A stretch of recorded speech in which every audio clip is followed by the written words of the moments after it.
E aí, galerinha? Faz tempo que a gente não faz uma videoaula.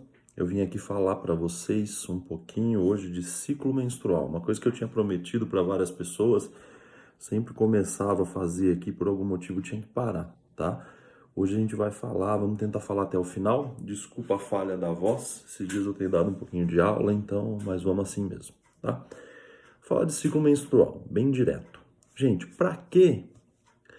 Por que uma mulher tem ciclo menstrual? Quando a gente começa a estudar e falar sobre o ciclo menstrual, a gente tem que pensar para que ele acontece, né? Um dos motivos, com certeza, é a gestação. A mulher, ela cicla todo mês para ela ter uma gestação, tá? O outro motivo, muito bem sedimentado e muito importante do ciclo menstrual é a produção estrogênica. Então, todo mês, a mulher, ela recruta folículos ovarianos para ter uma produção de estrogênio, tá? Então, ou a mulher garante essa produção ao longo do tempo, ou ela tem a gestação ou simplesmente não acontece nada. Tá? Para isso que acontece o ciclo menstrual. E, gente, o ciclo menstrual, se a gente for pegar gestação como um fator importante para que ele aconteça, a gente tem que pensar em uma regrinha muito simples, tá? Para que a gente tenha gestação, a gente tem que ter o quê? Uma semente muito boa e um terreno muito bom, né? Então, o ciclo menstrual ele serve para criar essa semente boa e para que essa semente, quando ela esteja pronta, quando essa semente começar a virar um adubo para um terreno, o terreno da mulher esteja bom. Quando a gente fala de terreno no ciclo menstrual, a gente fala de endométrio. Quando a gente fala de semente, a gente pensa no embrião, tá? Até agora a gente falou e não falou muita coisa sobre o ciclo, mas sim as suas importâncias, tá? O que acontece no ciclo menstrual? O ciclo menstrual, como o nome diz, ele é cíclico, tá? A mulher é um ser cíclico. Você conhece alguma mulher na sua vida que mantenha um humor estável? Não existe, né? Não tem nenhuma mulher que mantenha um humor estável e também não poderia, tá? Porque ela é um ser cíclico, o ciclo menstrual é cíclico. E o ciclo menstrual, para que ele ocorra, os hormônios que façam com que ele ocorra, eles têm que ser pulsátil. Então a gente pode falar que a mulher é um ser cíclico e pulsátil, tá? Tudo começa no sistema nervoso central, naquele eixo que a gente conhece muito bem, que chama eixo hipotálamo, hipófise, ovários, tá? E todo mundo já conhece esse eixo, ele é muito fácil, só que tem que lembrar que ele tem que ser pulsátil para acontecer. E para que ocorra o desenvolvimento de algo no ciclo menstrual, além da pulsatilidade, tem que existir os picos, né? Então a mulher é um ser cíclico, pulsátil e de picos. Parece que condiz com a realidade, não é mesmo? Então vamos lá. O hipotálamo, ele libera o que a gente chama de GNRH. O que é GNRH? GNRH é um hormônio liberador de gonadotrofinas, tá? Quem são as gonadotrofinas?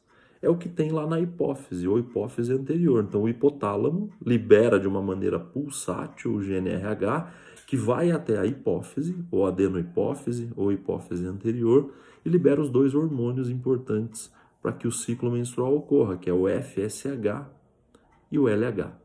O FSH é o que a gente chama de hormônio folículo estimulante e o LH é luteinizante. Então, se a gente for guardar uma regrinha, o FSH vem primeiro, o LH vem depois, fazendo a estimulação folicular primeiramente e depois a luteinização. Calma, a gente vai chegar lá.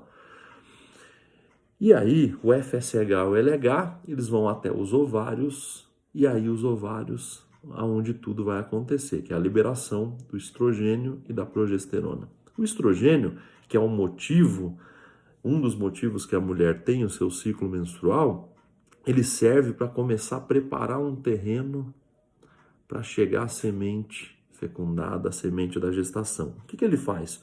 O terreno, que a gente chama de endométrio, no início do ciclo menstrual, ele tem que ser estimulado. Então, o terreninho cresce, cresce, cresce, às custas de estrogênio. E quando ele está pronto, a progesterona irriga esse terreno. E se acontecer a gestação, o endométrio ele vai estar preparado para isso. Agora, como que isso ocorre? Vamos começar a partir de agora o ciclo menstrual, tá? Para começar o ciclo menstrual, a gente tem que escolher um hormônio, né? E o hormônio mais fácil a ser estudado no ciclo menstrual é o FSH, que é o hormônio folículo estimulante, tá? O que o FSH faz? Todo mês, a mulher tem uma liberação de folículos ovarianos que é feita por um hormônio que vocês chamam de, que vocês conhecem como hormônio antimileriano. O antimileriano, ele funciona como um segurança de estoque.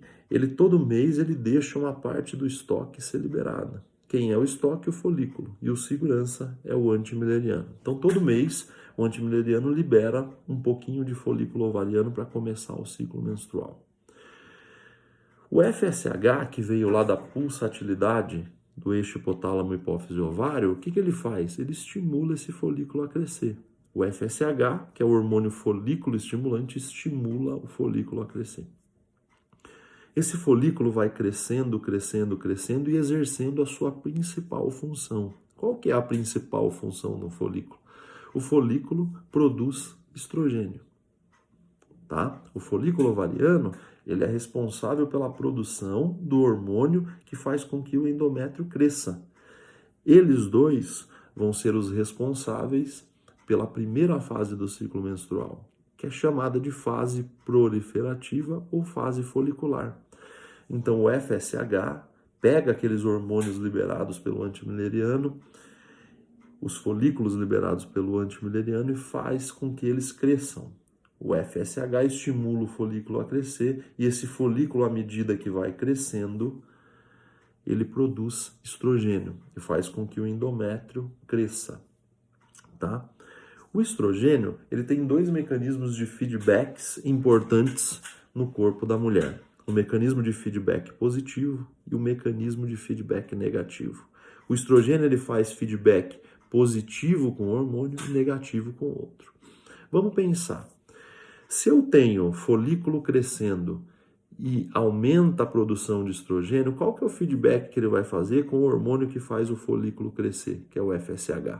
À medida que eu tenho estrogênio elevando, eu não preciso mais de FSH. Então, o feedback que ele vai fazer é o feedback negativo. Ou seja, à medida que um folículo ovariano cresce, o estrogênio também aumenta, só que ele diz, ó, não preciso mais de hormônio para fazer eu crescer, eu já estou fazendo isso sozinho.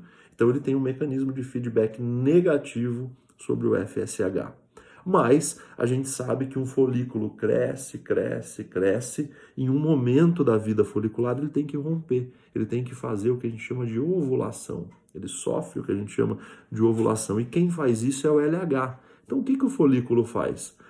Produz estrogênio e esse estrogênio entende que cada vez mais que se dá a sua crescente, ele precisa de LH. Então, o feedback que ele vai dar com o LH é um feedback positivo. Então, ele, através desse feedback, faz com que o LH aumente, aumente, aumente. E quando o LH sofre o seu pico, o folículo rompe simplesmente, é o que a gente chama, então, de ovulação. A partir desse momento, o folículo ovariano não vai chamar mais folículo ovariano. Ele agora, a gente vai chamar ele de corpo lúteo. E ele é tão importante que ele vai dar agora o nome da segunda fase do ciclo menstrual, que é a fase lútea, ou fase que a gente chama dessa fase lútea, já não é mais de proliferativa, né? Uma fase desse corpo lúteo manter o endométrio secretor. Então a gente pode também chamar essa fase de fase secretora. Tá bom? A partir do momento que o corpo lúteo é formado, agora não precisamos mais fazer com que o endométrio cresça, pois o terreno já está formado. Agora sim a gente precisa de um adubo para esse terreno. E esse adubo chama-se progesterona, né? Que é aquele mnemônico que todo mundo conhece, progesterona para gestação. Então, à medida que o corpo lúteo vem, ele produz progesterona e mantém esse endométrio secretor, fazendo com que nesse período, se acontecer uma gestação, aquele endométrio esteja preparado para receber. E agora tem uma regrinha interessante. Se existe alguma coisa matemática na medicina, essa coisa chama tempo de vida do corpo lúteo. O corpo lúteo, ele tem uma fase fixa, ele tem o tempo de vida fixo, que é um tempo que foi estipulado em 14 dias. Então, durante 14 dias, esse corpo lúteo vai permanecer vivo, e a partir do momento que ele não permanece mais vivo, ele morre, a mulher descama, o endométrio não tem sustentação, acontece a menstruação. Se nesse momento tem gestação, a gestação assume a produção de progesterona e mantém essa gestação até o nascimento do bebê. Tá? Isso é o final da fase proliferativa, da fase lútea, ou fase que a gente chama de secretora do ciclo menstrual. Tá? Com isso, tudo se repete novamente e o ciclo menstrual acontece. Então, o que a gente tem de importância no ciclo menstrual para a gente entender? Ele é dividido em duas fases. Uma fase que a gente chama de proliferativa, onde a gente tem um preparo endometrial, o hormônio em ação em questão aqui são dois, o FSH fazendo com que o folículo ovariano cresça e o estrogênio fazendo com que esse endométrio prolifere. O estrogênio, ele vai fazer um feedback negativo com o FSH, ou seja, à medida que o estrogênio e o endométrio crescem, o FSH diminui. Mas ele faz também um feedback positivo com o LH. Então, à medida que eu cresço o endométrio, cresço o estrogênio, também cresço o LH. Quando acontece um pico, a gente tem a ovulação, e na ovulação tem a formação do corpo lúteo. A partir de agora, o corpo lúteo produz a progesterona, dando a gente a fase secretora, a fase que a gente mantém aquele endométrio adubado, entre aspas, para receber uma possível gestação. A fase secretora é a fase fixa, dura 14 dias. Em 14 dias, se não tem a fecundação, se não é formado a gestação, o corpo lúteo regride e então a mulher descama, o endométrio da mulher, melhor dizendo, descama, é o que a gente tem de menstruação. Tá? Esse, resumidamente, para você entender, foi uma aulinha de ciclo menstrual. Depois eu vou mandar aqui para vocês como que o folículo ovariano, como que acontece a produção do estrogênio, que é aquela teoria que a gente chama de teoria das duas células e duas gonadotrofinas, tá? Vai ser um vídeo mais para frente para vocês. Esse daqui foi um resumo, uma aula rápida em alguns minutos de ciclo menstrual. Espero que vocês tenham gostado. Isso daqui mais uma aulinha no canal do Pai. Um abraço para vocês, até a próxima.